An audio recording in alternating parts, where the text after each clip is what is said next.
It is probable that if Gaetano had related this previous to proposing the expedition, Franz would have hesitated, but now that they have started, he thought it would be too cowardly to draw back. He was one of those men who did not rashly court danger, but if danger presents itself, combat it with the most unalterable coolness. Calm and resolute, he treated any peril as he would an adversary in duel, calculated its probable method of approach, retreated, if at all, as a point of strategy and not from cowardice, was quick to see an opening for attack, and won victory at a single thrust. "Bah," said he, "I've traveled through Sicily and Calabria. I have sailed 2 months in the Archipelago, and yet I never saw even the shadow of a bandit or a pirate." "I did not tell your excellency this to deter you from your project," replied Gaetano.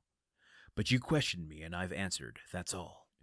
"Yes, and your conversation is most interesting. And as I wish to enjoy it as long as possible, steer for Monte Cristo." The wind blew strongly, the boat made 6 or 7 knots an hour, and they were rapidly reaching the end of their voyage. As they drew near, the island seemed to lift from the sea, and the air was so clear that they could already distinguish the rocks heaped on one another, like cannonballs in an arsenal, with green bushes and trees growing in the crevices. As for the sailors, although they appeared perfectly tranquil, yet it was evident that they were on the alert, and that they carefully watched the glassy surface over which they were sailing, and on which a few fishing boats, with their white sails, were alone visible. Okay, I really have hooked into this the last couple episodes, so this is the last I'll say of it until we get further evidence. This is the sort of thing where this explanation of Franz approaching danger seems like the very sort of thing the captain would know about people of Franz's sort. The exact sort of thing he has to say to hook him into a proposition. And, like, the captain would know that Franz wouldn't back down from a challenge when posed to him.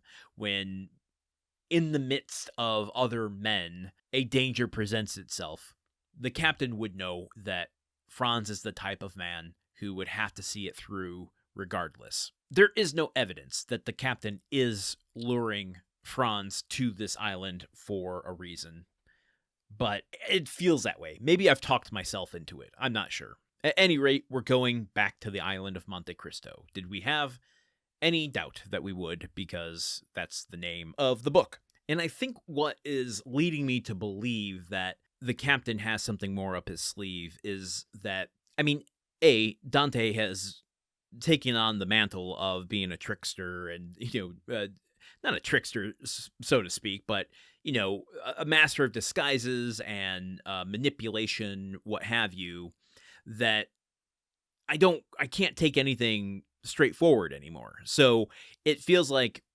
we're supposed to be taking our kind of experience through this book so far and Dante's transformation to apply a bit of dramatic irony to Franz. Franz is acting naively. His worldview is limited, and he's literally a fish out of water in these waters. So whether it's the captain or not, I do feel like we are supposed to kind of take a, "Oh, Franz, you have no idea what's coming to you," sort of mentality. I don't know what's coming to him, but I feel like there's a level of dramatic irony in which we know something that he does not, that is going to come back and bite him or affect him in some way. Especially, too, because the captain is presenting this information in a way that feels manipulative. He's allowing Franz to make the choice on his own, but he is making it an offer. Am I going to do the voice? I'm making them an offer that he can't refuse. So it just feels like there's some more machinations going on here than Dumas is letting on. If I could take a moment to kind of step back and talk about some Dumas trivia here, maybe even pull the veil back a bit.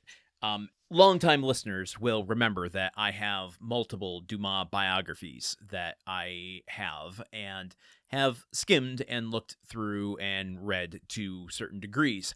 I have slowed on that a little bit only because I started to get worried that it might spoil what happens within the Monte Cristo book. So while I've been reading a lot about his upbringing, his first jobs, his start in the theater, I've become trepidatious of getting too close to Monte Cristo times. I think that will pick up more as we get closer to the halfway point of the book, where I won't feel so protective over my experience with this story being as pure as it can be. But here's some trivia that I think is interesting as we are reapproaching the island of Monte Cristo and how the captain's talking about it, how it's been presented to us through the story so far. First of all, as far as I've read, Alexandre Dumas has never set foot on the island of Monte Cristo, and that the real-life island of Monte Cristo is very different than what is being presented in this book. The real Monte Cristo is very rocky, and it is uninhabited like it says in this book, but it's not really as secretive as Dumas seems to portray it. He's selected this island for some reason as a kind of symbolic stage for whatever is happening in this story. He is relying more, let's not forget that Dumas was someone who loved the public life. He loved surrounding himself with people who could tell him stories and teach him things. Again, I have a big revelation that I'm going to reveal later in this chapter. So he's building out the myth of the island of Monte Cristo using the kind of romance of sailor stories and secondhand descriptions from sailors and seamen. So it's not as isolated in real life as is portrayed here. It's not as secreted away.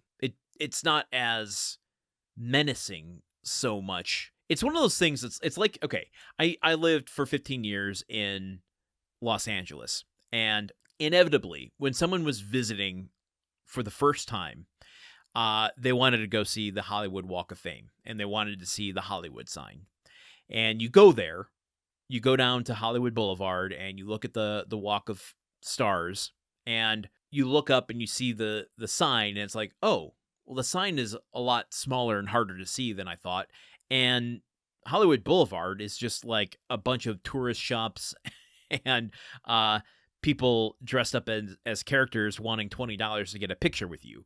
The Walk of Fame is not as glamorous as you would expect or see in the movies. It also wasn't very kept up as it's seen in the movies. At least it wasn't when I was there. Often you would see lots of, typical city grime on it. And I have to imagine that there's a certain disillusionment when people saw the Hollywood Walk of Fame. The same that if you were in a boat passing by the island of Monte Cristo, you'd just be like, oh, that's it?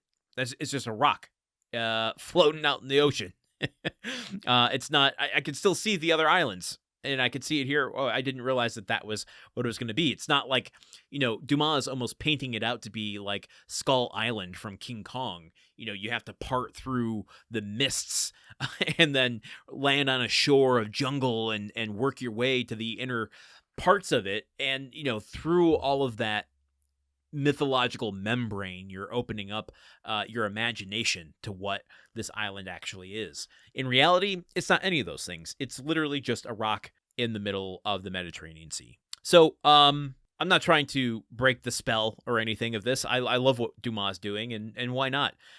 It sparks the imagination, and that's what storytelling's all about, baby. Speaking of storytelling, join me here tomorrow for a little bit more of Chapter 31. Until then, okay, goodbye. The Countdown of Monte Cristo is part of the Gruntwork Podcast Network.